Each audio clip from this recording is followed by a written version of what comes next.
So the big thing is to really look at your team and say, all right, how many of these team members in an ideal world would I want to replace? And if you get really honest about it, and I'll ask people that question, a lot of times it's like, well, wait a second, I've got, a full staff, but now if you were telling me I had to pick up anybody I wanted, I would probably replace 25% or 50% or 75% or all of them. So that's really what you want to be looking at and getting a good, honest look at, well, how many do I ideally want to replace? And what I've been doing is just the last couple of weeks, and I'm always doing it, but really the last couple of weeks, because I've noticed that my energy hasn't been as great as I would like it to be. And like, I'm not I guess my day is owning me versus the other way around.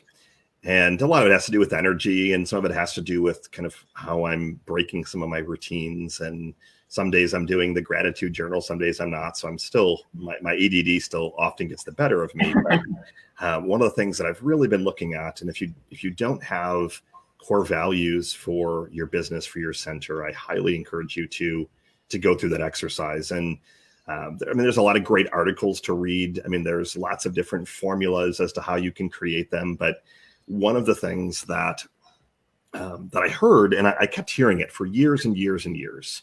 I used to be in a group called EO, Entrepreneurs Organization, a bunch of entrepreneurs with successful businesses.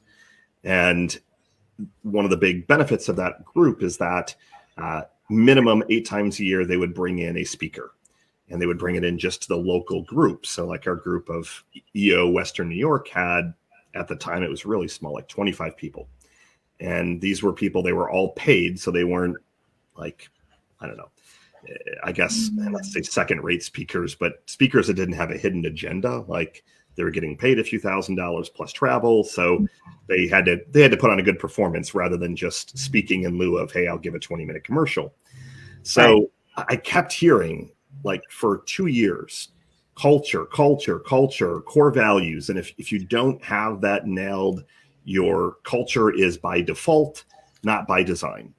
And the first time I tried to do it, I just slapped things down that I thought made sense. And they were so generic. They were so terrible. Like, I should try having blanking for a second, but I wouldn't say be authentic is terrible, but they were things that, like, a lot of businesses would say, like, have responsible. Yeah, responsible, caring. We operate with integrity. We're transparent, like things that are, we're results driven. Like, every one of their cousin is saying the same kind of stuff. So we have redid our core values 4 times. I just finished this exercise a couple of months ago, and I realized that I did it again. That even the core values that we had a third time, they were like half the way there. And I got on a meeting with my team, and I'm like, how many of these do we think we're living? How many of these actually fit our business? How many of these do we want to fit our business? And kind of started whittling away and kind of finally got back down to the core. But I wanted to share all this because for me, and I know I'll share my screen in a second, we can look at some of these ads. For me, I've been hiring and firing a lot more based on culture fit than I ever have before. And looking at, I mean, obviously there's certain credentials that you need depending on your center, and there's certain things that you need. However, I mean, if let's say you're hiring for something that doesn't necessarily need a formal degree, and you're looking for maybe, let's say, a cook or a chef for someone to do all the meals at your center or multiple centers, and they're going to be putting the meals together and the menus and all that kind of stuff. So you could look at hiring someone who's been doing that for years and years and years. And maybe your culture is just, I guess, play with me for a second here. Maybe like your culture is fun and playful and upbeat. And you find someone that they're like this 5-star chef. They used to work in, I don't know, Michelin star restaurants. You're like, oh my gosh, this person is perfect from a skill standpoint. But then if you start looking at the other layers of the onion, is this Michelin star chef that every little detail has to be perfect? How are they going to do when there's screaming kids all around? And if someone bumps in and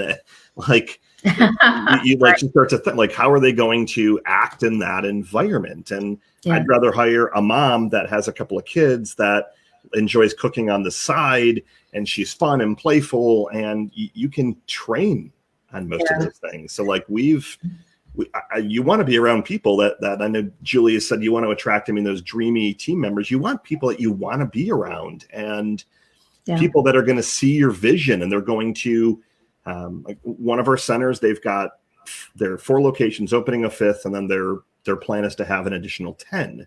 And they're so focused on the vision, but their team is so bought in on everything. And like, even when things are challenging and tough, they're like, we're revising our goals. We've got huge goals for the rest of the year.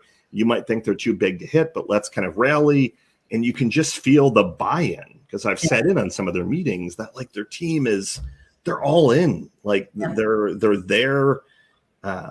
They're for the culture. They're there for the vision. They're there for the owner. They're there for the kids.